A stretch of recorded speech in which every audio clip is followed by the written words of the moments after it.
gitu ya, hati-hati di jalan dan semoga, hari ini tetap fit ya.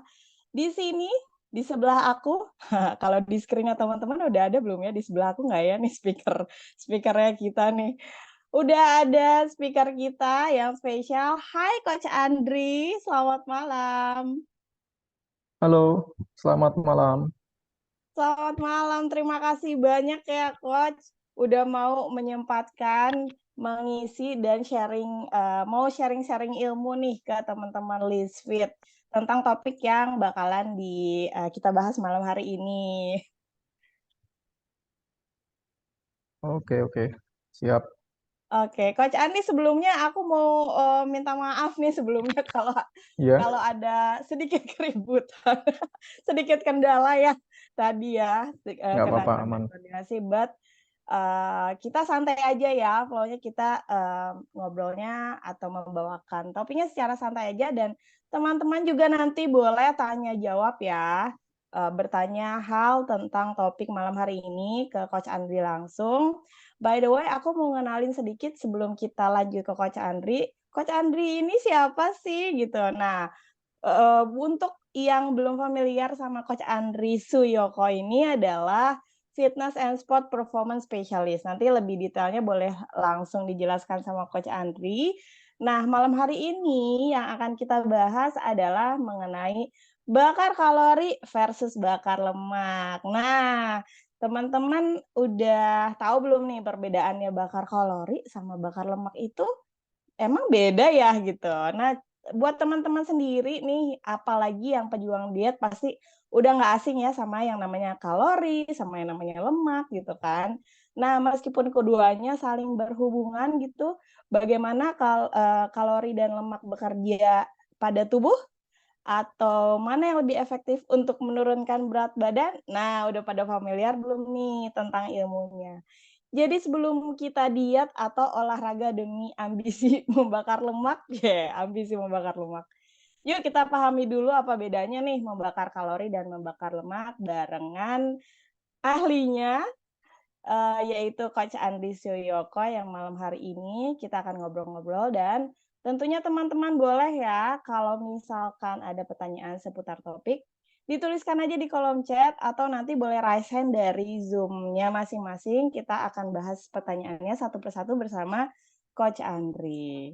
Oke deh, boleh aku langsung mempersilahkan waktunya kepada Coach Andri Suyoko. Oke, terima kasih, Mbak Citra Sama-sama. ya. Iya. Oke. Mungkin lebih enak ini kita saling apa namanya dua arah ya. Jadi kalau saya mungkin nanti menjelaskan terus nanti nggak nyambung biasanya. Hanya didengarkan saja. Biasanya kalau kita berbicara dua arah, mungkin saling tanya, saling jawab, lebih mengena gitu. Oke, mungkin Betul. perkenalkan diri dulu. Nama saya Andri Suyoko, yang biasanya dipanggil Coach Andri. Ya, saya asli dari Kediri, Jawa Timur. Ada yang tahu Kediri, Jawa Timur? Ini pesertanya dari mana semua ya? Nah, untuk pesertanya sendiri, selain membernya List Fit Coach, ini juga kita sedang running program namanya Stronger 78. Jadi, Stronger Oke. 78 ini khusus buat teman-teman yang berat badannya minimum 78 kilogram.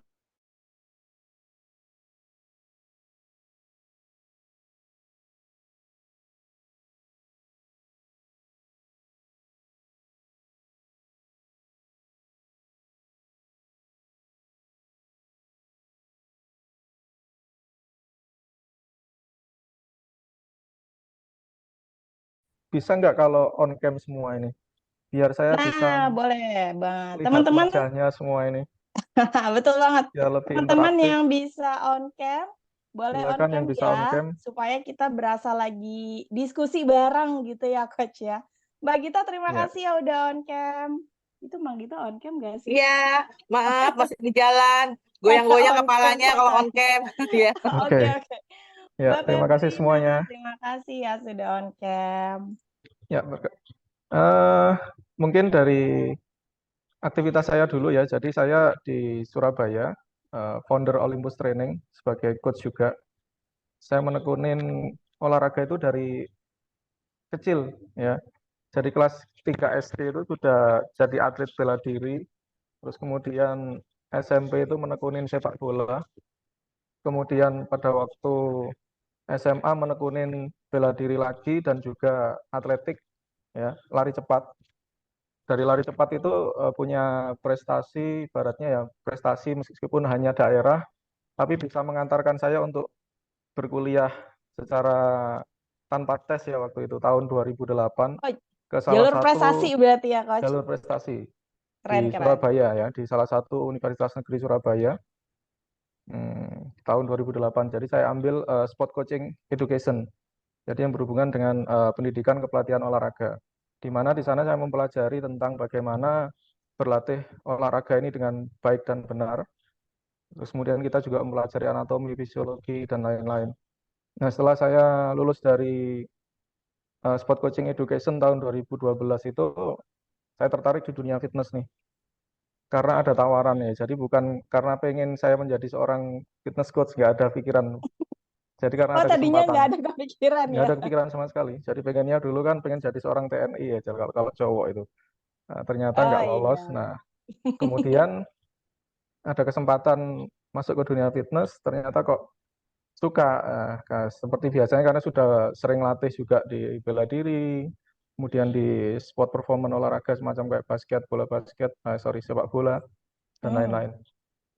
Nah, setelah 2012 itu saya melihat ini ke depannya ini adalah olahraga sebagai obat ya. Sport is exercise is medicine.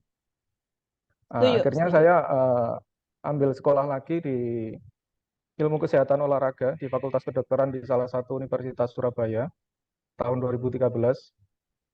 Dengan dasar saya mempunyai banyak klien yang mempunyai problem kesehatan. Satu semacam kayak metabolic syndrome, seperti diabetes, terus jantung, terus kemudian osteoartritis ya. Semua itu kan berawal dari pola makan dan juga aktivitas harian yang kurang baik seperti itu. Nah, kemudian dari situ akhirnya saya mengembangkan lagi nih. Jadi fitness ini nggak hanya untuk pembentukan otot, pembesaran otot, tapi lebih ke pola gaya hidup dan juga sebagai obat. Ya, apalagi sekarang sudah penelitian di Australia, di Edith Cowan University itu, di sana penyakit kanker dapat disembuhkan dengan berolahraga. Nah, kebetulan saya Oh, ya sudah itu ditemukan oleh profesor salah satu di Edith Cowan University. Yang kebetulan tahun kemarin akhirnya saya setelah menggeluti dunia praktisi di fitness dan ataupun di performance atlet selama 11-12 tahun ternyata ada panggilan dari almarhum ayah saya ya. Ya. Ini cerita dulu ya, nanti sebelum kita masuk ke nggak materi. apa-apa, Coach. Nggak apa-apa, Jadi lanjut, Coach. pas Biar waktu kita makin COVID itu, kenal. iya, pas waktu COVID itu almarhum ayah saya pengen saya ini menjadi seorang PNS atau dosen ya. Jadi akhirnya saya sebenarnya nggak ada keinginan, terus pokoknya berangkat tes tanpa belajar dan lain-lain dengan bismillah dan doa dari almarhum, ternyata kok lolos menjadi salah satu dosen di Surabaya di Sport Coaching Alhamdulillah. Education. Jadi saya kembali lagi ke tempat saya kuliah S1 dulu, mengampu di fitness training, terus kemudian perencanaan program latihan, pengaturan nutrisi atlet, kemudian ini saya kembangkan lagi lebih ke prehab training ya. Jadi olahraga yang kita gunakan sebagai rehabilitasi fisik maupun secara kesehatan seperti itu. Itu sih yang saya tekunin sekarang. Nah, harapannya nanti semoga tahun 2025 harapan saya dapat melanjutkan studi ke yang tadi yang saya jelasin dari profesor di Universitas Australia tadi, Edith Iya. Cowan University, saya bisa sekolah ke sana. Minta doanya Amin. tahun Amin. 2025. Jadi berawal dari yang tidak diniatkan, sekarang Ya, justru diseriuskan ya, Coach ya. ya benar. Karena kita bisa Keren, keren. membantu banyak orang. Oke, Betul, kita betul. langsung masuk ke materi mungkin ya. Jadi kita Yap. mungkin langsung tanya jawab aja. Saya tanya satu-satu supaya nanti lebih apa ya lebih dapat lah istilahnya. Kira-kira dari teman-teman ini ada yang tahu nggak apa itu kalori? Oke, boleh buat teman-teman yang mau jawab, kira-kira kalori itu apa sih? Nanti kalau aku jawab bosan aku. Energi bukan coach. Apa? Energi. Jumlah energi yang dibutuhkan tubuh atau yang didapat dari makanan dan minuman. Oke, bisa, boleh. Jadi intinya mungkin kan yang di apa ya? Istilah kalau orang Jawa itu salah kaprahnya itu kalori itu energi kan biasanya. Padahal kalori itu kan apa sebenarnya kalori? Kalau kita mengisi BBM kendaraan kita itu apa? Bahan bakar. Menggunakan apa? Bahan Bahan bakar. bakar. Nah, bahan bakar itu apa satuannya? Satuannya bahan bakar kalau ngisi berapa liter kan? Iya. Tuh. Nah, literan. Jadi sebenarnya hampir sama seperti itu. Jadi kalori itu sebenarnya kalor ya. Kalau secara teori, jadi kalori itu adalah dari bahasa kalor. Kalor itu panas. Jadi perubahan ya. Jadi berapa kalori yang kita bakar itu sebenarnya perubahan yang kita pakai. Tubuh kita, ya tubuh kita ini kan melakukan aktivitas apapun juga membakar kalori sebenarnya. Jadi kadang ada influencer, ayo kita melakukan aktivitas untuk membakar kalori. Kita tidur aja loh, bakar kalori, ngapain bingung-bingung gitu loh. Nah, iya benar kan? Logikanya kan gitu ya. Jadi sebenarnya kalori itu adalah satu kalori itu suhu tubuh, jadi energi yang kita gunakan untuk menaikkan suhu tubuh kita 1 derajat. Ya, seperti itu. Nah, di mana tubuh kita ini kan punya derajat suhu tubuh yang normal ya. Kira-kira kalau anak kita atau mungkin ibu-ibu yang punya anak kecil, kalau suhu tubuhnya 39 atau 40 derajat itu kira-kira bingung nggak? Bingung. Bingung Mbak. Takut ini nanti mungkin step atau apa ya. Nah, jadi sebenarnya Betul. tubuh kita ini dapat beradaptasi ya. Jadi kalau tubuh kita melakukan aktivitas itu akhirnya panas sebenarnya. Jadi kita meningkatkan suhu tubuh,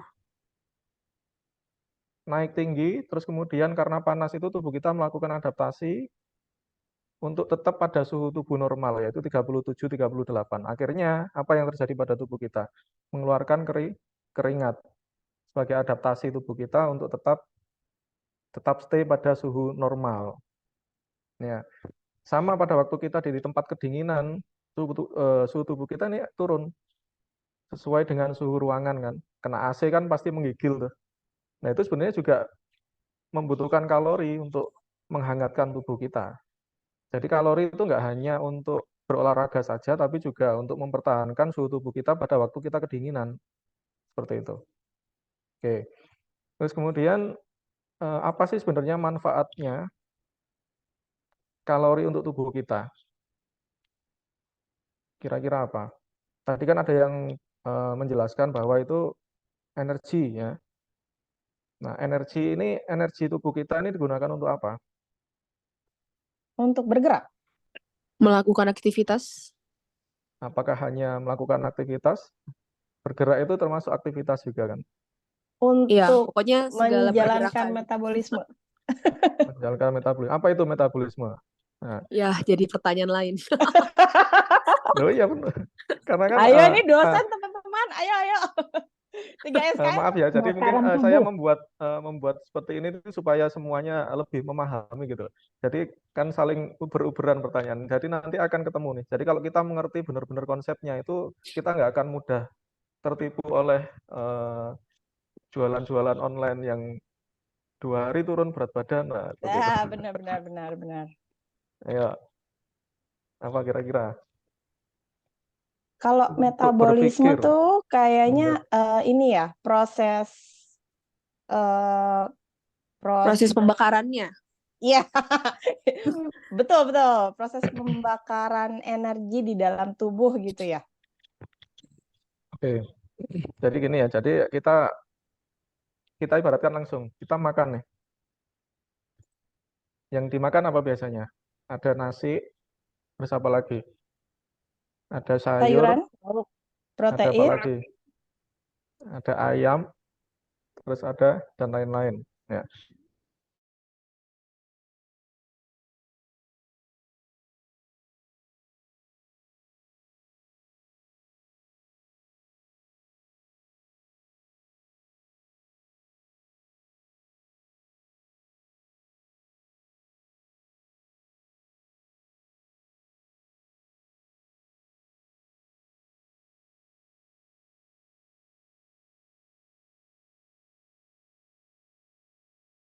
tadi kita makan nasi, protein, ya kan, masuk ke dalam tubuh kita, dirubah menjadi energi untuk tubuh kita tadi yang digunakan untuk satu,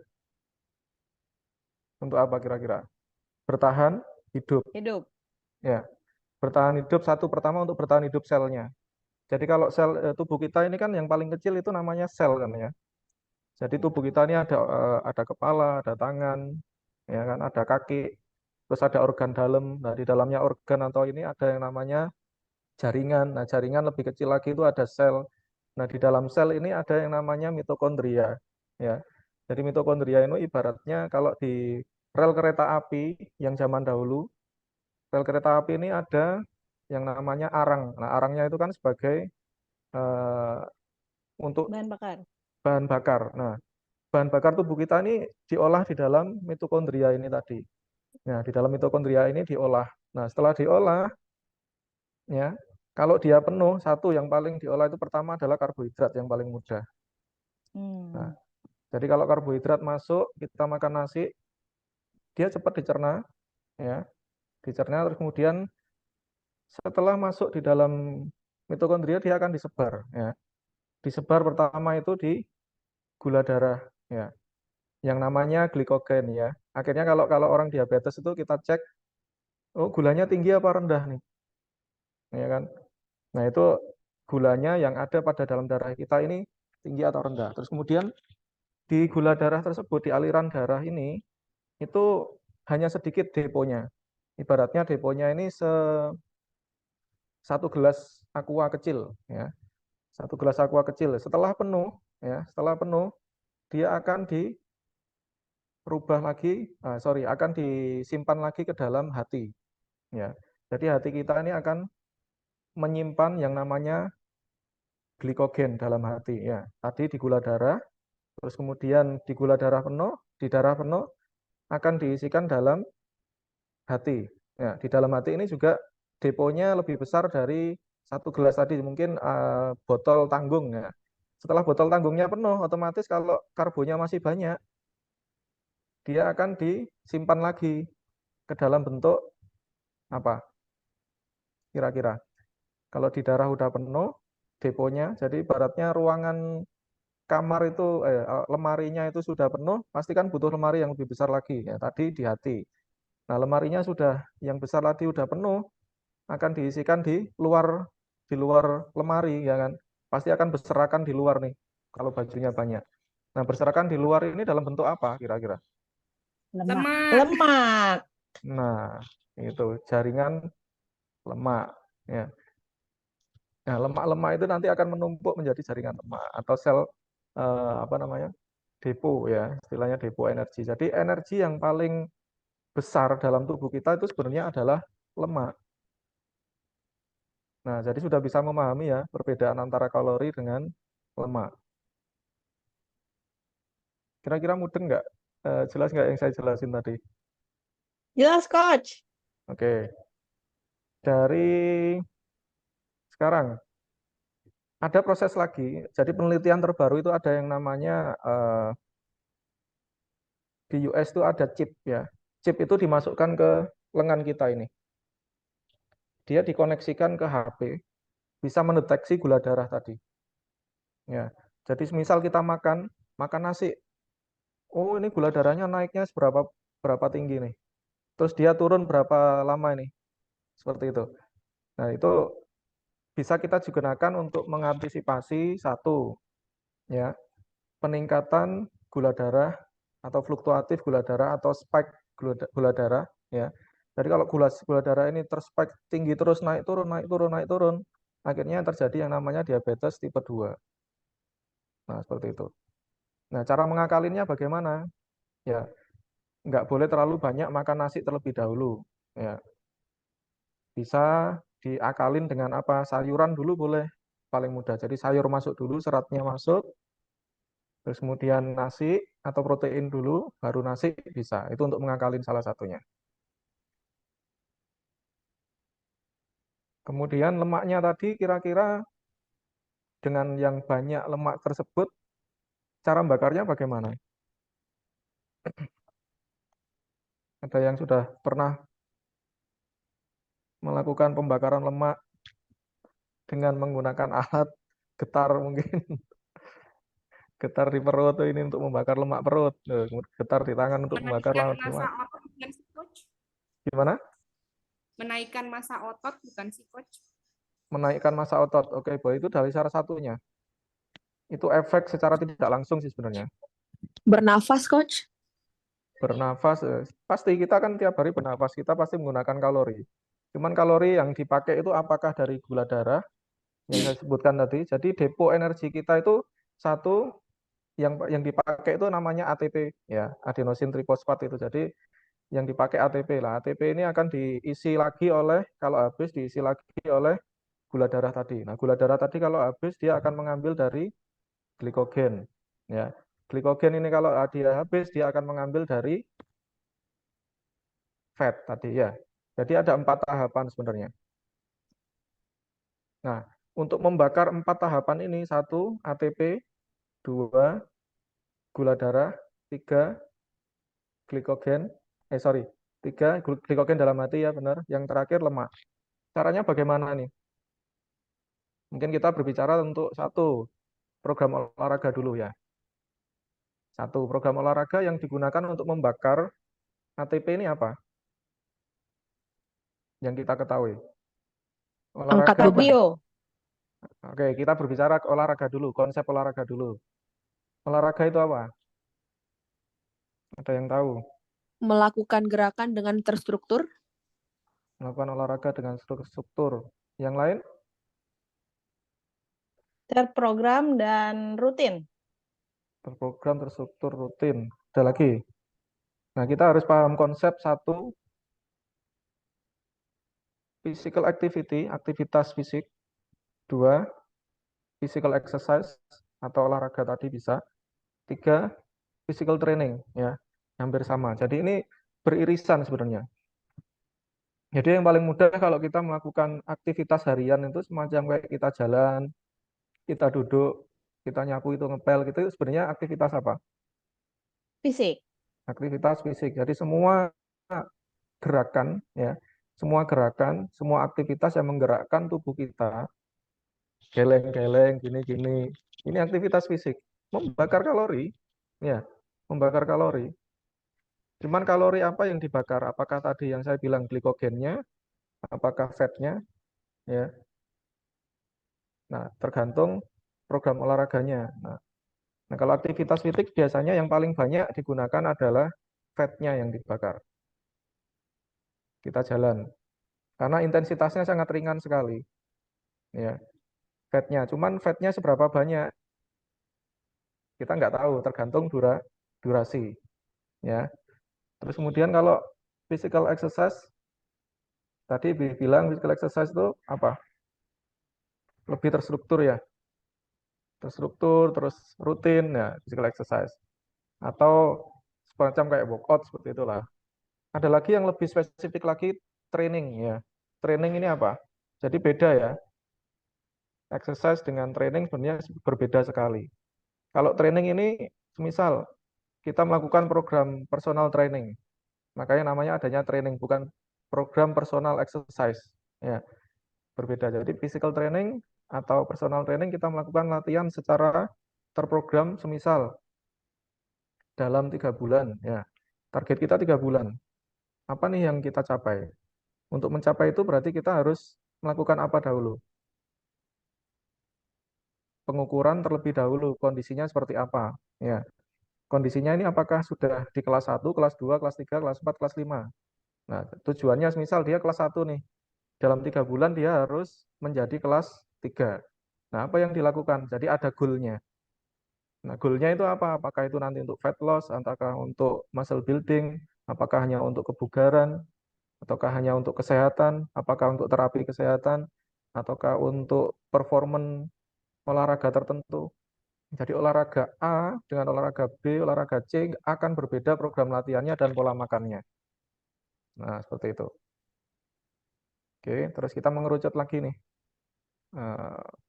Olahraga yang kita gunakan untuk membakar kalori apa?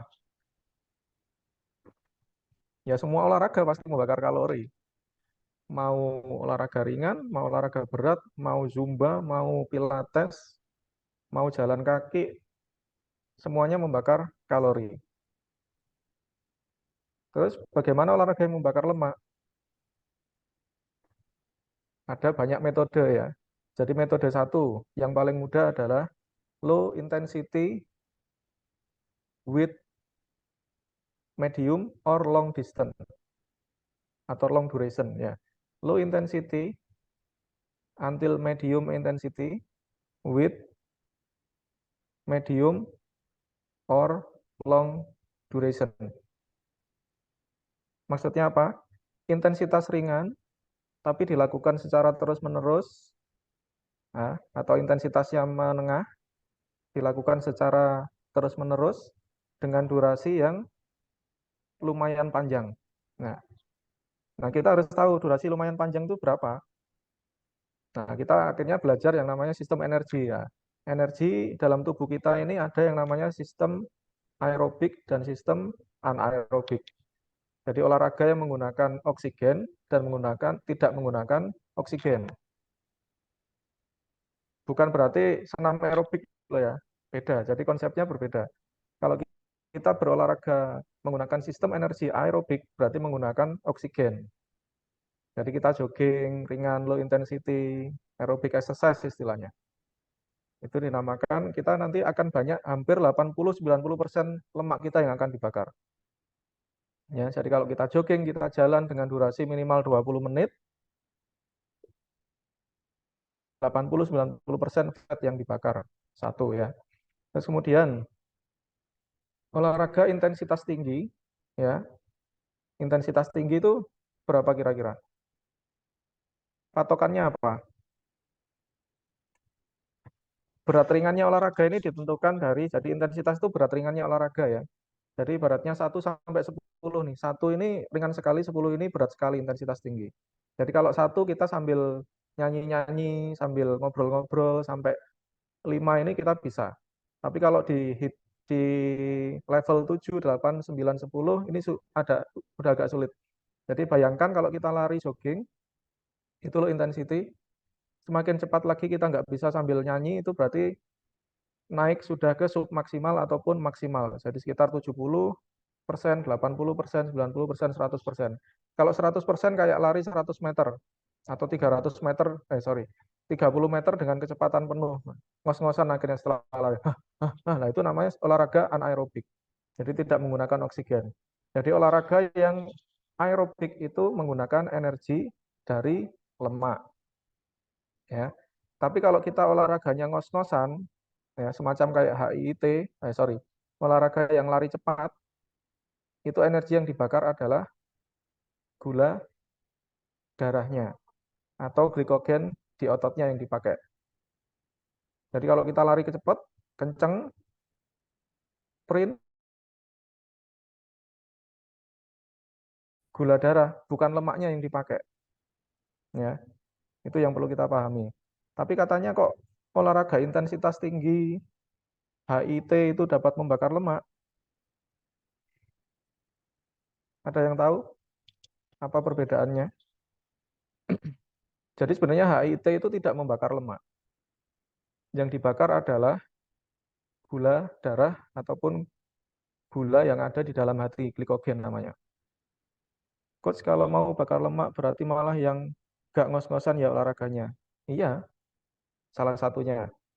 Oke, kita ini nanti mulai mengerucut nih. Tapi kok malah banyak ya di sosmed-sosmed dia olahraganya intensitas tinggi, sampai ngos-ngosan dan lain-lain. Jadi kalau kita olahraga intensitas tinggi, tolong dipahami, energi yang dipakai saat itu bukan lemaknya, tetapi gula darahnya, gulanya tok. Jadi cadangan lemak yang dalam tubuhnya itu nggak kepakai. Yang dibakar adalah gula darah ataupun glikogen. Ya. Tapi kok bisa menurunkan kadar lemak? Menurunkan kadar lemak secara tidak langsung. Nah, jadi dengan melakukan HIIT atau intensitas tinggi yang ngos-ngosan, oke bentar.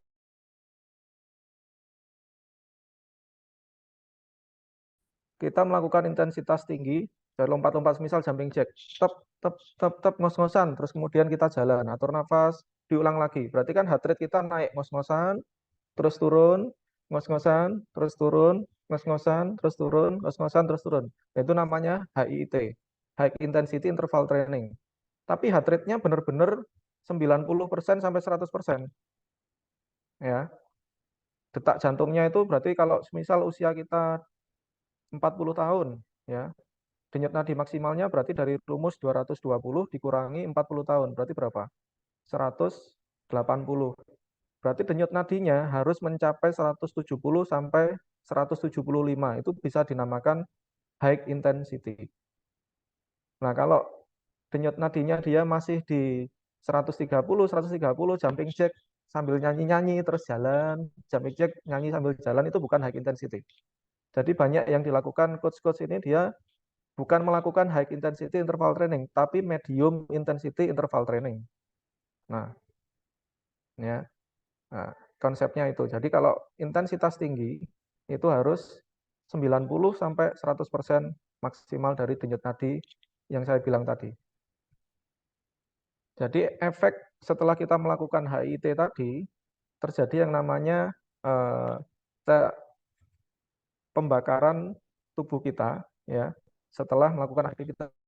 Jadi kan setelah melakukan aktivitas tinggi tadi kita berhutang oksigen karena ngos-ngosan tadi. Nah, hutang oksigen ini akan disaur oleh tubuh kita dengan menggunakan lemak pada waktu kita setelah melakukan latihan intensitas tinggi tadi. Nah, setelah latihan intensitas tinggi, setelah itu tubuh kita ini dalam waktu 2 hari ke depannya pembakaran fatnya lebih tinggi. Nah, seperti itu. Jadi gasnya, jadi pembakarannya itu lebih tinggi, itu salah satunya. Cuman yang perlu dipahami adalah apakah semua orang bisa melakukan HIIT? Nah, kalau olahraga HIIT ini semacam kayak lompat-lompat, terus kemudian ya lari cepat, itu kan high impact ya. Ya sebenarnya tadi yang ditanyakan high impact atau intensitas tinggi sebenarnya hampir sama. Salah satunya juga high impact. Ya, termasuk lompat, termasuk burpees, ya. Apakah semua orang bisa melakukan itu? Kira-kira orang yang berat badannya tinggi, berat badannya besar, dengan lompatan berpengaruh kemana? Sendi-sendinya yang rusaknya. Ya, jadi disarankan kalau kondisi fisiknya sudah kuat, ya, semisal ototnya sudah kuat, terus teknik gerakannya sudah bagus, boleh melakukan HIIT. Tapi kalau belum bisa melakukan itu ya jangan. Justru nanti malah cedera semua, justru malah habis semua. Ya, jadi melakukan low intensity, long duration. Yang paling aman untuk berat badan 78 kg ke atas. Karena kan lebih masuk ke obesitas. Itu satu ya, low intensity. Jadi banyakin jalan, banyakin jogging salah satunya. Itu nanti fatnya yang paling banyak dibakar. Terus kedua, di samping kita melakukan aktivitas itu, kita juga harus melakukan penguatan massa otot. Ya. Jadi massa otot kita harus dikuatkan dengan latihan apa? Ya latihan kekuatan. Nah, latihan kekuatan otot ini banyak kan. Bisa body weight, boleh. Bisa menggunakan mesin di gym, boleh. Ataupun menggunakan hanya TRX pun bisa. Hanya menggunakan dumbbell pun bisa. Apapun bisa dilakukan untuk melatih otot kita. Dengan squat saja kita sudah melatih otot quadricep paha kita. Dengan kita sit up, kita sudah melatih otot perutnya. Mobil dengan cc 1.500 dibandingkan mobil dengan cc 2.500, kira-kira boros mana? 2.500 ya kan. Nah, cara menaikkan cc tubuh kita itu salah satunya dengan meningkatkan massa otot. Ya. Jadi massa ototnya kalau sudah kuat, otomatis kalori yang dibutuhkan oleh tubuh kita akan lebih tinggi. Ya. Jadi intinya apa kombinasi antara latihan kekuatan dengan latihan low intensity. Ya. Jadi misal nih dalam kita melakukan program latihan dalam 1 minggu misal. Nah, makanya tadi saya bilang training ini kita program dalam waktu berapa bulan. Ya. Bahkan kalau kita ke atlet dalam 1 tahun kita sudah membuat program nih. Untuk membuat rumah ini kita butuh bawahnya, oh kita butuh pintunya, kita butuh jendelanya, kita butuh atapnya. Nah, itu kita sudah memprogram dalam 1 tahun kalau untuk atlet. Oh dia event untuk Olimpik. Nah kebetulan saya di Kemenpora diperbantukan untuk membantu program latihan atlet usia dini yang harapannya nanti 2032 mereka akan berangkat untuk Olimpik. Jadi di sentra di Surabaya ini ada atlet menembak, ada atlet panahan, renang dan juga taekwondo. Jadi mereka dipersiapkan untuk Olimpik tahun 2032. Latihannya sudah dari sekarang. Dari anak-anak SMP sekarang, 10 tahun ke depan harapannya ini mereka akan membawa nama Indonesia di Olimpiade 2032 nanti. Sudah diprogram dari sekarang. Nah, seperti itu. Apalagi kita yang mau untuk penurunan berat badan mungkin dalam 3 bulan, ya sudah tertata nih apa-apa programnya. Misal, jadi saya bilang tadi adalah kombinasi latihan kekuatan dan latihan low intensity. Jadi latihan kekuatan misal hari Senin. Setelah latihan kekuatan kan pasti jarum-jarum nih badan. Cara cepat untuk recovery-nya bagaimana? 1, nutrisinya bagus. 2, istirahatnya bagus. 3, recovery training-nya juga bagus. Nah, recovery training itu apa? Salah satunya dengan melakukan latihan low intensity. Recovery cepat, dapat keuntungan juga dengan dapat juga menurunkan kadar lemak. Nah, seperti itu. Jadi kekuatannya dapat, besoknya kita latihan low intensity. Jadi Senin latihan kekuatan, Selasa low intensity jalan, jogging, renang boleh, ya. Rabunya strength lagi, Kamisnya recovery lagi, ringan lagi, Jumatnya latihan kekuatan lagi, Sabtunya kita santai lagi, Minggunya kita rest total. Nah, itu bisa dikombinasi. Intinya harus ada latihan kekuatan dan juga latihan intensitas rendah. Latihan intensitas rendah apa saja? Terserah, intinya gerak secara kontinu minimal 20 menit yang bisa dilakukan. Sukanya apa? Mau keliling-keliling di mall, silakan. Yang penting 20 menit jalan. Oh iya benar. Banyak klien saya yang mereka kantornya di mall ya. Jadi mereka Kalau mama jago yang itu dia coach. lakukan apa? Kadang Salah fokus coach nanti mereka coach. melakukan meeting dan wah, nah itu. Ya, intinya jalan terus. Jadi itu disebut juga active rest ya, coach. Ya benar, benar sekali. Active rest. Jadi kita walking di mall mungkin jalan. Jadi sambil lihat denyut jantungnya di situ pasti dia antara sekitar 100 sampai 110 tergantung kondisi fisik kita. Ya. Jadi setelah latihan beban hari ini, oh besok pagi aku mau nge-mall nih untuk recovery training, jalan aja nggak apa-apa. 20 menit tapi tanpa berhenti ya. Nah, tapi kalau jalan terus berhenti, lihat-lihat sepatu, lihat-lihat baju, lihat ini lah, beda ya. Jalanin dulu aja 20 menit. Nah, setelah itu mungkin mau lihat-lihat baju boleh. Itu salah satu yang dapat kita aplikasikan eh, di kehidupan kita supaya kita nggak apa istilahnya, nggak terbebani ya. Oh, besok harus jogging, harus apa? Cari aktivitas yang bisa dilakukan secara kontinu seumur hidup. Yes. Nah, seperti itulah. Kalau kita terpaksa pasti akan sulit untuk melakukan itu. Nah, jadi latihan kekuatan terus low intensity. Itu yang paling dasar mudah dilakukan sebenarnya untuk membakar lemak. Ya. Jadi banyak faktornya. Kalau mau membakar lemak secara langsung, low intensity dengan medium sampai long duration. Dikombinasi dengan latihan kekuatan. Nah, kalau latihan kekuatan yang dibakar itu bukan lemaknya, tetapi gula darahnya. Makanya setelah kita latihan kekuatan biasanya kadang lapar ya langsung dimakanin banyak. Akhirnya biasanya menumpuk lagi jadi lemak. Biasanya seperti itu. Cuman ya, itu kan tergantung setiap individu akan berbeda. Makanya setiap individu programnya pasti akan berbeda. Tergantung responnya juga. Jadi kita harus mengetahui kondisi kesehatan klien, punya penyakit bawaan enggak, aktivitasnya apa, makanannya seperti apa, aktivitas hariannya bagaimana, tidurnya jam berapa, dia ngapain jam ini, jam itu. Lah, itu sangat berpengaruh sekali. Mungkin tadi ada pertanyaan apa sambil tanya yang lain?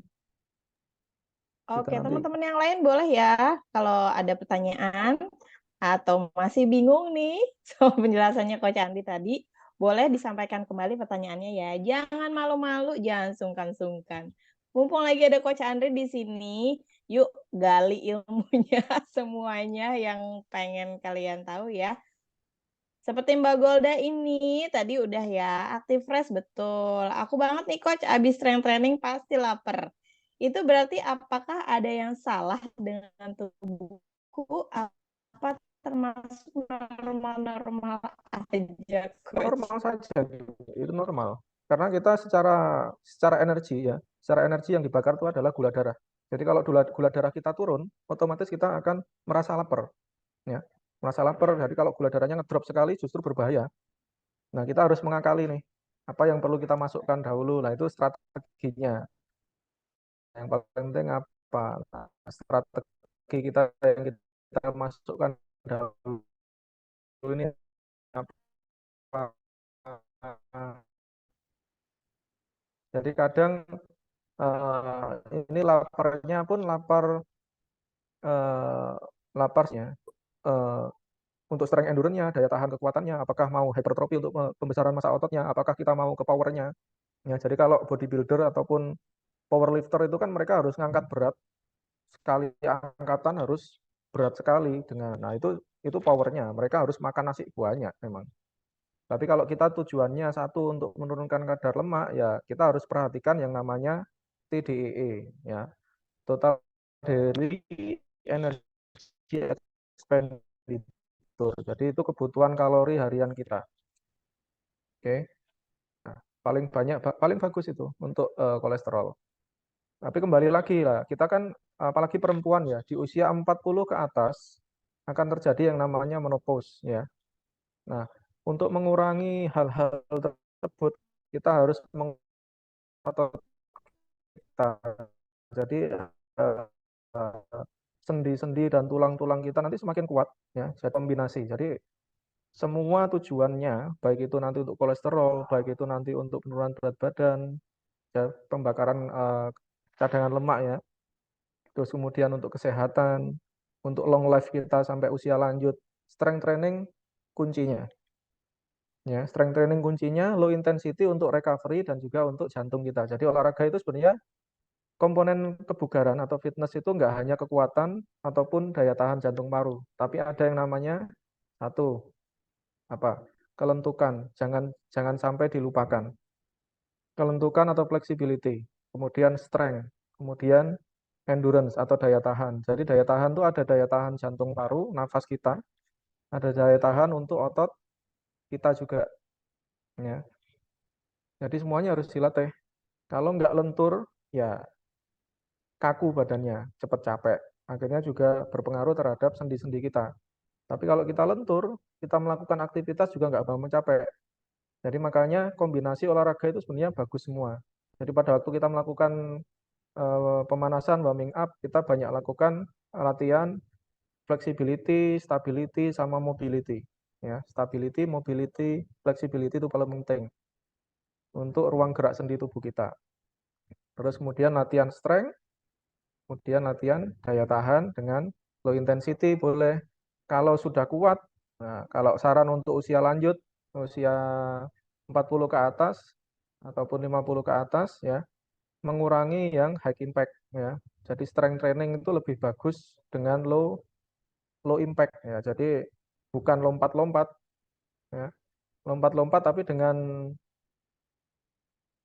benar-benar teknik yang bagus atau sudah memenuhi standar baru boleh. Tapi tidak disarankan. Jadi disarankan adalah semacam kayak strength training squat, lunges, ya, bench press, deadlift, flat pull down, plank dan lain-lain. Nah, seperti itu yang paling dibutuhkan. Jangan malah lompat-lompat untuk membakar lemak katanya. Nah, emang tujuannya nanti, tapi kan kita juga harus memperhatikan efek samping yang terjadi dari tersebut. Nah, dari kebetulan di Surabaya ini mulai membooming HIIT tersebut. Jadi saya pegang 4 klien ini semuanya karena akibat dari HIIT kelas. Ya. Meniskus sendinya ini pecah semua. Satunya ada yang operasi, satunya ini retak dikit, yang lainnya nyeri-nyeri. Jadi latihannya ya karena itu tadi ototnya belum siap, fleksibilitasnya belum siap karena apa namanya iming-iming dengan olahraga intensitas tinggi HIIT cepat menurunkan berat badan, yang kena justru malah cedera. Ya, jadi HIIT emang bagus tapi dengan standar tertentu. Nggak semua orang bisa melakukan tersebut. Nah itu sih yang paling penting. Oke, ini pertanyaannya apa ini? tolong dibacain Mbak. Ini agak susah saya. Oke, Coach. Tadi yang Mbak Nadia udah terjawab ya, yang pertanyaan penderita diabetes itu udah ya, Coach ya? Yang mana yang mana? Yang penderita diabetes dianjurkan olahraga high impact Udah nggak, terjawab, Coach? Itu Mas. udah tadi ya? Udah 2 sih Oh, ya. nggak boleh. Kalau diabetes nggak boleh intensitas tinggi. Apalagi Ya, low diabetesnya, impact. jadi harus low impact dan strength training ya. Jadi gini, kalau kita berbicara tentang diabetes akan ada dua. Diabetes bawaan karena sudah rusak beta pankreasnya, istilahnya sel di pankreasnya ini udah nggak bisa mengeluarkan yang digunakan untuk mengcover ya. Terus yang kedua, diabetes tipe 2 karena pola gaya hidup yang kurang baik ya. Jadi kita masih bisa menyembuhkan diabetes tipe 2. Saya juga menekuni ini sebenarnya karena keluarga saya, jadi almarhum nenek ataupun cicit ya, semuanya meninggal karena diabetes. Termasuk ibu saya sekarang pun penderita diabetes. Ya, jadi saya pun juga cenderung mempunyai turunan ya, istilahnya seperti itu. Termasuk ibu saya sejak 2009 itu penderita diabetes. Tetapi setiap hari dari dulu 2009 2010 saya mengenalkan olahraga. Jadi sudah bisa usia sekarang 58, ya bisa deadlift, ya bisa squat, ya bisa military press ya. Dengan pengaturan pola makan yang disesuaikan dengan pola diabetes. Tapi yang paling berbahaya adalah kalau kita melakukan latihannya itu kita nggak tahu intensitasnya, apalagi intensitas tinggi. Akan cepat drop, ya, gula darahnya cepat drop. Nah, kalau drop ini justru malah berbahaya. Kalau drop ini telat untuk gulanya, akhirnya dia bisa berakibat meninggal. Kalau gula darahnya benar-benar drop. Jadi orang diabetes itu yang dropnya cepat, terus kemudian nggak segera ditanganin, resiko paling beratnya bisa meninggal. Jadi kalau kita olahraga dengan orang-orang diabetes tersebut, kita harus selalu sedia gula. Gula atau pisang atau nasi harus ada, atau permen seperti itu. Jadi dia kalau gula darahnya turun langsung suruh makan permen ataupun suruh makan gula supaya gulanya cepat naik. Kadang kan orang bilang kalau orang diabetes nggak boleh makan gula, nggak minum gula. Nah kalau ngedrop justru malah berbahaya. Lah itu yang perlu kita pahami atau kita share ke masyarakat ya. Yep. Jadi kalau low intensity dengan strength training, jadi dengan kita menguatkan ototnya, otomatis itu nanti ada yang namanya sensor ya. Jadi sensor gula tadi dia dibakar oleh otot ini tadi. Jadi yang karena beta pankreasnya ini dia nggak terlalu bekerja, ada yang membackup. Ya. Akhirnya dia akan bertahan di situ. Jadi long life-nya untuk masa depannya, untuk usia lanjutnya ini masih bagus dengan latihan kekuatan. Oke.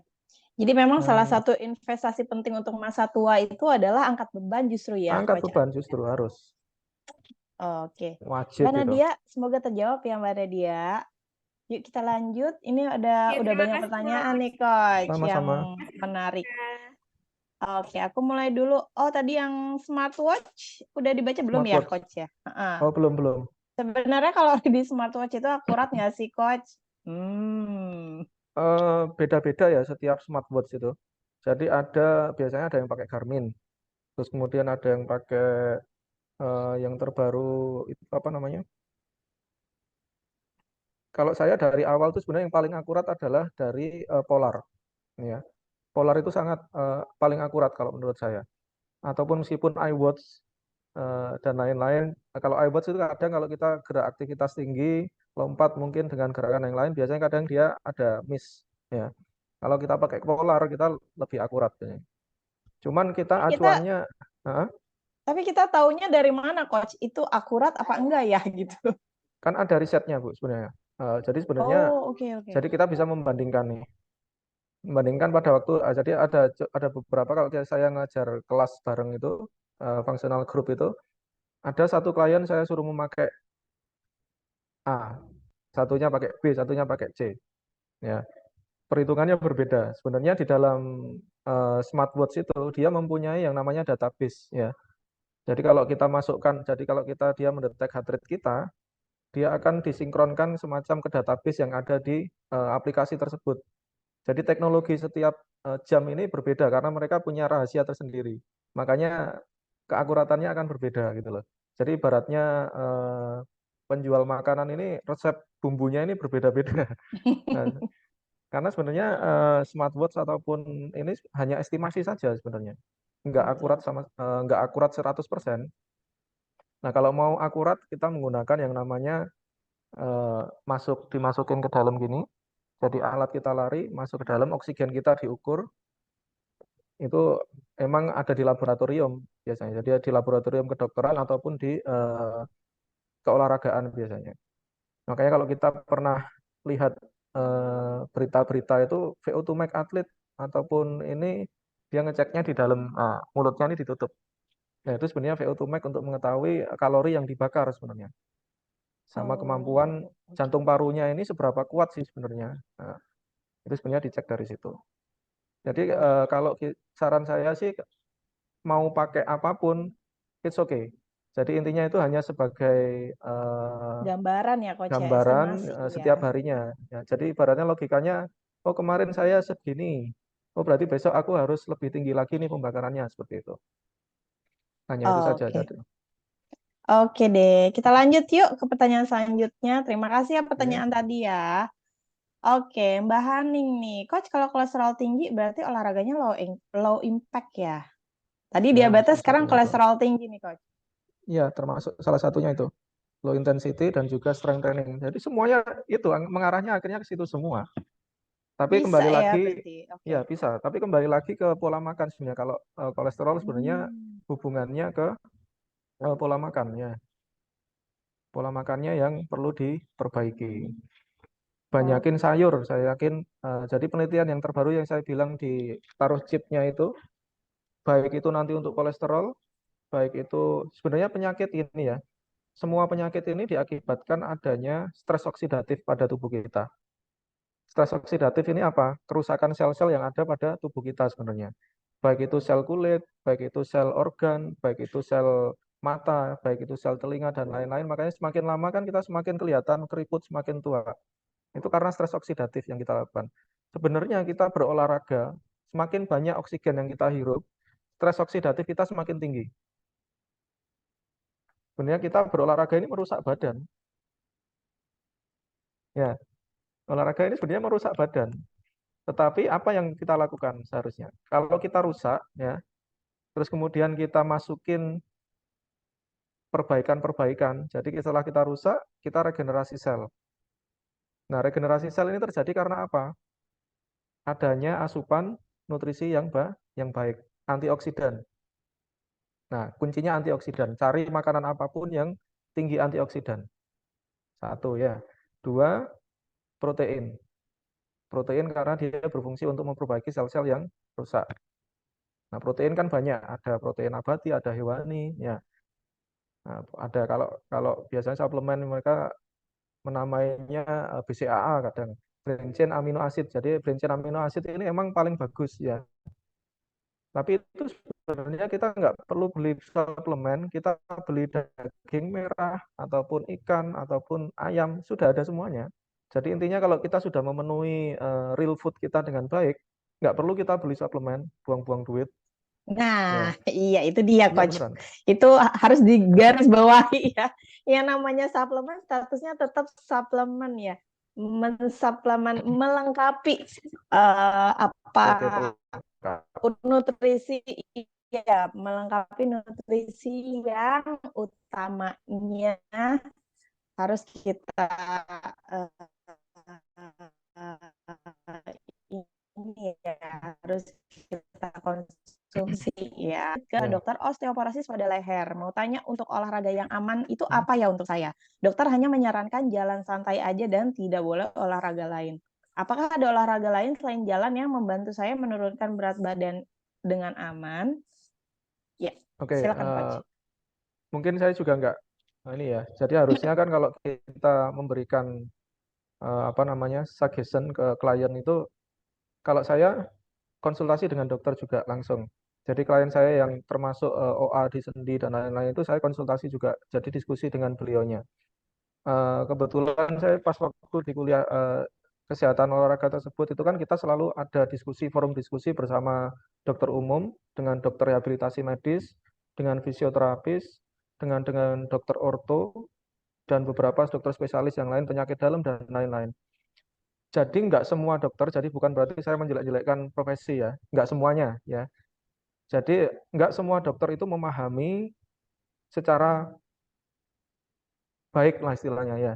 Jadi ibaratnya mungkin kalau kita mau sekolahin anak kita, ibaratnya oh anakku kalau jadi dokter ini sangat bangga dan lain-lain. Nah, akhirnya kebanyakan mereka akhirnya mensogok dan lain-lain dengan kemampuan yang tidak apa tidak baik ya. Nah, seperti akhirnya hasilnya pun dia juga pemahamannya kurang maksimal. Satu itu, terus kemudian dua, tidak semua dokter yang ibaratnya dokter orto, dokter rehab, mereka pola pikirnya berbeda. Jadi concernnya mereka berbeda. Kalau dokternya ini dia lebih fokus ke keolahragaan, makanya sekarang ada yang namanya spesialis kedokteran olahraga. Pendekatannya berbeda dengan dokter umum, pendekatannya akan berbeda dengan dokter ortopedi kadang. Sesama dokter ortopedi pun pendekatannya akan berbeda. Wes sudah kamu nggak usah olahraga, kamu harus melakukan latihan strength training. Oh, kamu diam aja, nggak usah diapa-apain, nanti juga sembuh sendiri. Nah, iya benar. Kalau kita nggak melakukan aktivitas itu lagi, kita akan sembuh dari sakitnya tersebut, dari rasa nyerinya tersebut, ya kan? Tetapi problem yang terjadi dasarnya, main problem yang terjadi sebenarnya ini belum terselesaikan. Nah, kalau kita berbicara rehab training ataupun rehabilitasi medis yang benar-benar atau dari spesialis kedokteran olahraga juga, tujuannya kita kembali ke aktivitas kita. Jadi misal kita harus bisa belanja, kita harus bisa joget-joget ya, back to joget-joget. Nah, kalau kita kembalinya untuk back to activity normal, ya kita harus bisa beraktivitas normal dengan kondisi tersebut. Kalau kita mau menjadi atlet kembali, ya kita harus dari cedera tersebut, dari osteoporosis tersebut, kita harus bisa kembali ke aktivitas olahraga tadi. Nah, obatnya apa ya? Latihan. Nggak ada obat suntik atau apapun yang akan menyembuhkan. Suntik dan lain-lain itu hanya sebagai penghilang nyeri, salah satunya. Ya. Terus dua, bisa mencegah atau memperlambat prosesnya. Jadi bukan menyembuhkan. Nah, seperti itu. Nah, kalau saya mau memberikan suggestion ini tadi, kalau tulang leher ini kan ada C1, C2, C3, C4, C5, lah itu dia berhubungannya terhadap saraf tubuh kita. Jadi kalau C3 atau C2-nya itu berhubungan ke saraf apa, ke tangan dan kaki dan juga pencernaan dan lain-lain. Jadi kalau tulang di saraf di C2, C3-nya dia problem, dia nggak akan bisa akan mempengaruhi pencernaan tubuh kita. Tapi kalau hanya sendinya saja sih nggak masalah. Cuman di dalam sendi leher tersebut banyak berhubungan dengan saraf-saraf organ kita. Jadi saya ada klien itu tulang lehernya patah karena kecelakaan, pencernaannya ini nggak bekerja secara normal. Jadi kayak dia kalau mau buang air besar harus minum obat dahulu 2 hari sekali buang air besarnya. Nah seperti itu. Jadi bersyukurlah kita mempunyai kesehatan seperti ini. Banyak orang yang mungkin lebih parah dari yang kita rasakan. Jadi kita harus menjaga kesehatan kita dengan berolahraga dengan baik, jaga pola makan baik, istirahat yang baik, pengelolaan stres yang baik itu sih. Ya, coba mungkin konsultasikan dengan beberapa dokter, jangan hanya satu saja. Jadi intinya osteoporosis atau OA ya itu dapat dicegah dengan penguatan otot. Jadi logikanya gini. Jadi ini tulang kita ya dibungkus oleh otot. Ya. Kalau ototnya lemah ya sendinya ini geraknya akan banyak gerak. Tapi kalau otot kita kuat, mencengkeram tulangnya ini dia akan juga kokoh. Ya, logikanya gitu. Nah, jadi kita harus menguatkan ototnya. Nah, kalau kita hanya jalan saja, ya bisa menurunkan kadar lemaknya. Nah, tapi kan kekuatan ototnya bagaimana? Enggak bisa. Jadi harus latihan. Nah, jadi kalau lehernya problem, ya mungkin kita latihan lower body-nya dulu. Mungkin middle body-nya dulu, chest-nya atau kapitnya dengan gerakan yang benar. Ya, jangan sampai gerakannya salah. Karena kalau sendinya nggak pas, terus kemudian ada tekanan, justru akan berbahaya. Jadi akan memperparah sendinya tadi, radang sendinya tadi. Oke, begitu banyak. kira-kira. Oke. Iya, begitu kira-kira Mbak Uwi ya, semoga terjawab ya. Jadi kesimpulannya dari Coach Andi, nggak cuma satu dokter aja ya, jadi tanya ke beberapa dokter gitu ya. Opsi lain gitu ya Coach ya. Ya, intinya ke dokter rehab. Jadi bandingkan dokter rehab ke fisioterapis. Ya, dua-duanya itu harus saling komunikasi. Pasti nanti akan ketemu dokter rehab dan fisioterapis. Iya, semangat Mbak Uwi. Oke, lanjut ke Mbak Prima ya. Kalau dikaitkan dengan umur, gimana nih Coach cara mengukur berat badan ideal? Apakah sama dengan anak muda ya Coach? Oke, kaitannya dengan umur nih Coach. Oke. Kalau kita berbicara tentang usia dan berat badan sebenarnya banyak faktor ya. Jadi kalau kita lihat gini, contoh berat badan ini hanya sebagai angka ya. Jadi berat badan ini kan hanya sebagai angka, sedangkan di komposisi tubuh kita ini kan banyak ya. Ada lemak, ada massa otot, ada tulang, ada air. Nah, jadi logika saya untuk mempermudah, jangan melihat berat badannya saja, tetapi harus diukur dengan menggunakan timbangan yang bisa mengukur komposisi tubuh ya. Jadi nanti akan ketemu nih kadar fatnya berapa, massa ototnya berapa, tulangnya berapa, nah seperti itu. Jadi jangan menggunakan patokan BMI, body mass index atau tinggi badan dikurangi berat badan. Itu nggak akurat sama sekali dunia kalau untuk orang-orang. Nah, jadi tujuannya kalau kita untuk kesehatan dan menurunkan berat badan ya itu tadi BMI komposisi tubuhnya. Bisa-bisa nanti berat badannya naik, tetapi komposisi tubuhnya semakin lean gitu. Justru kelihatan lebih bagus. Nah, memang berbeda antara muda dan usia lanjut ya, seperti itu. Nah, yang paling penting adalah komposisi tubuh gitu. Jadi jangan patokan berat badan, jangan setiap hari melihat berat badan ya. Jangan berpatok pada angka ya Coach ya, nanti stres. Ya, benar. Oke Des, makasih Mbak Prima pertanyaannya, semoga terjawab ya. Yuk aku bacakan 2 pertanyaan lagi. Ini ada pertanyaan dari Mbak Dini. Coach, kalau olahraga sejenis Zumba yang heart rate-nya bisa berkisar 70-90% maksimal heart rate, apakah bisa dianggap sebagai HIIT? Jika hari ini sudah melakukan HIIT, sebaiknya besoknya diimbangi dengan active rest atau strength training, Coach? Oke. Disesuaikan lagi dalam 1 minggu maunya seperti apa. Jadi intinya gini, dalam 1 minggu kita hanya boleh ada peak ya. Peak itu intensitas tinggi itu 2-3 kali. Kalau sudah terlatih benar-benar boleh 3 kali intensitas tinggi. Ya. Jadi harus ada recovery-nya. Jadi kalau ibaratnya tubuh kita kalau dipaksa terus-menerus ya nggak bisa recovery dia. Nah, kalau tadi yang dibilang Zumba, ya kita lihat sebenarnya Zumbanya itu apakah dia ada. Kalau dibilang high intensity interval training itu adalah sebenarnya kalau kita kembali ke teori, HIIT itu sebenarnya 30 detik dibanding dengan misal 15 detik ya. Jadi 30 detik aktivitas intensitas tinggi, 15 detiknya kita rest, boleh. Terus kemudian dilanjut lagi 30 detik, 15. Jadi terukur 30 banding 15 boleh. 30 banding 30 boleh. Tergantung dengan kemampuannya akan berbeda-beda setiap orang. Mungkin 30 detik dengan recovery 20 detik sudah oke ya, sudah lakukan. Mungkin 30 detik dengan 30 detik masih belum kuat ya lakukan 30 detik intensitas tinggi 45 detik low recovery ya. Dalam satu sesi latihan, misal 5 set ya. 30 detik intensitas tinggi sampai 90 heart rate maksimal, terus kemudian 15 detiknya jalan, aktif recovery, tarik nafas, nah itu turun heart rate-nya. Jadi intinya HIIT itu adalah heart rate kita naik tinggi, turun drastis, naik tinggi, turun drastis dengan ritme yang terukur, yang tetap. Nah kalau Zumba biasanya kan menyesuaikan musik dan lain-lain, nah itu bukan HIIT, tapi intensitas tinggi saja. Jadi kita lihat heart rate-nya apakah dia stabil di atas, kan nggak mungkin stabil terus di atas. Nggak mungkin kuat, nggak ada orang yang kuat maksimal itu selama 30 menit itu nggak ada. Pasti dia akan turun. Nggak mungkin bisa. Jadi kalau intensitas tinggi benar, dalam waktu 2 menit saja dia udah ngongsrong. Nggak mungkin dia kuat. Itu sudah ada hukumnya. Hukum alam, hukum tubuh kita itu nggak kuat. Aku Jadi kira kalau pun yang namanya Zumba, kardio gitu termasuk HIIT ya. Ternyata berbeda ya Coach ya?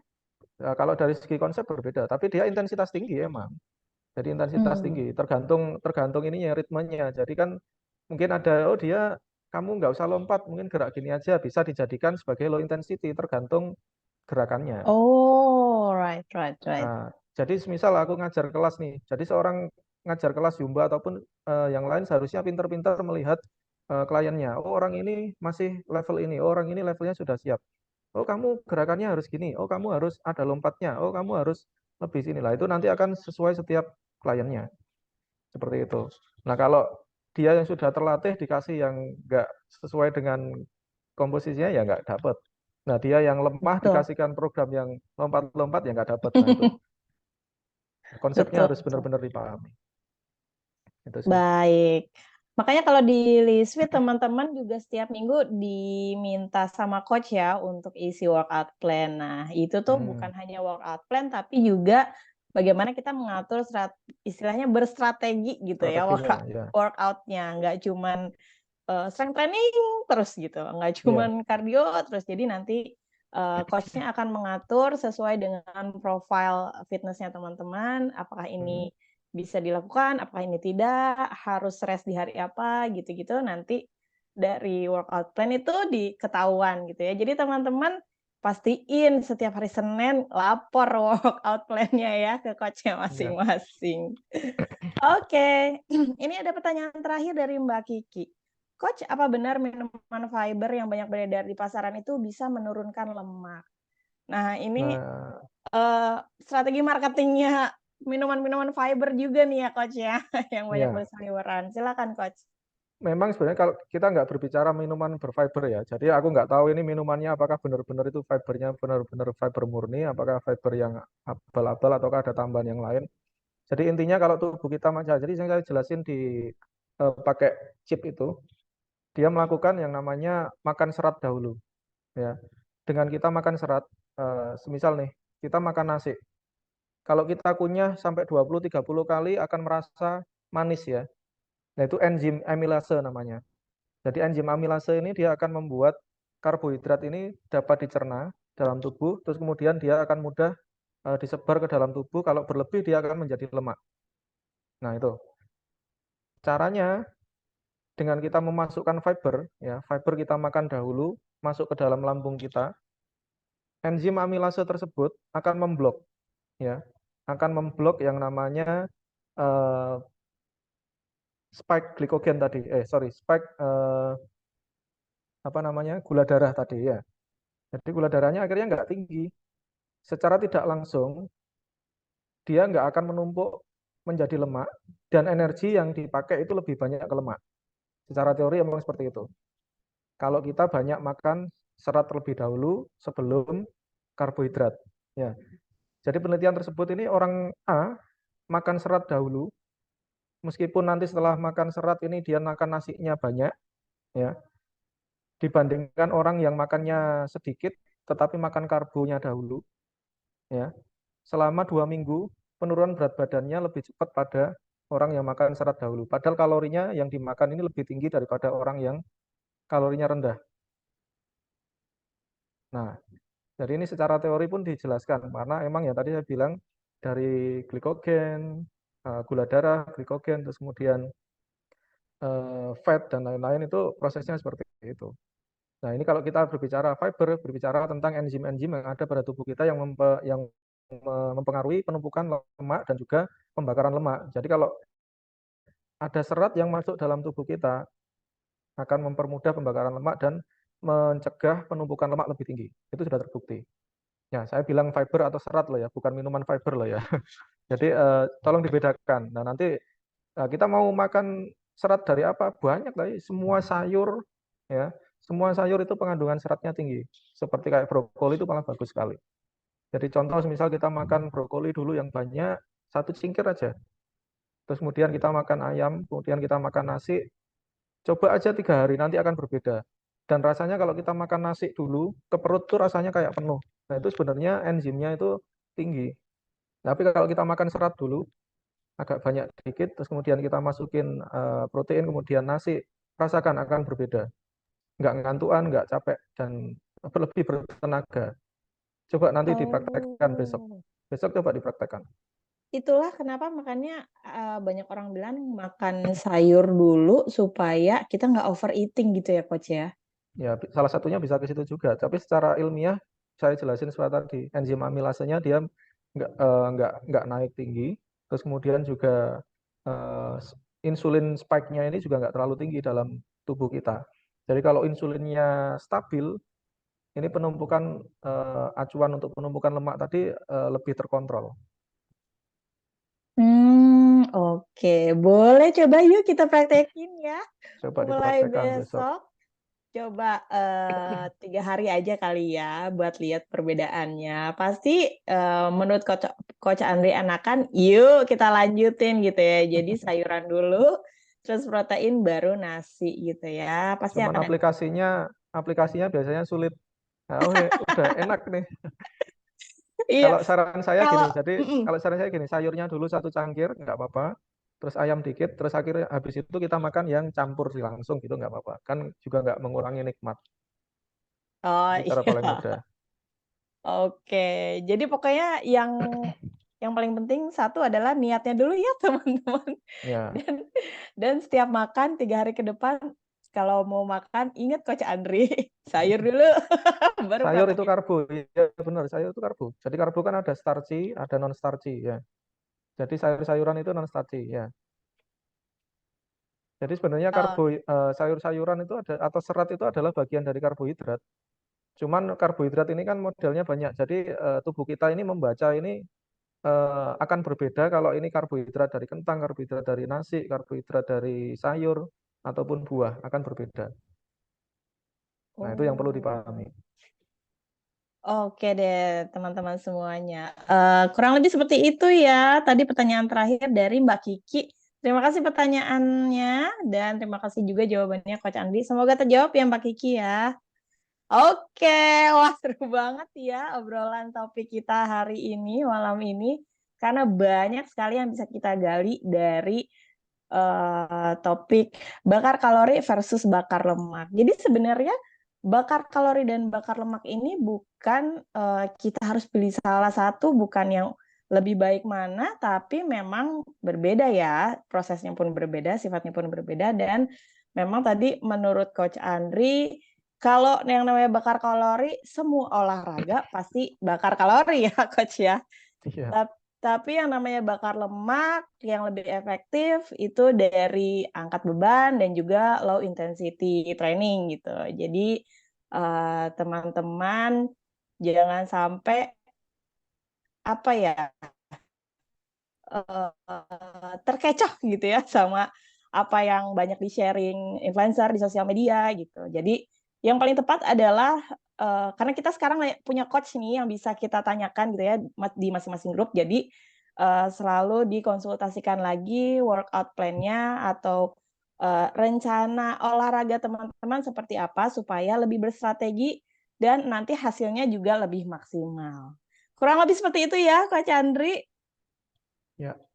Iya, terima kasih banyak obrolannya, topiknya, materinya luar biasa banget dan membuka kembali ilmu-ilmu baru tentang fitness ya buat kita semua ya. Terima kasih Coach untuk waktunya juga menyempatkan sharing bersama teman-teman dari Liswit.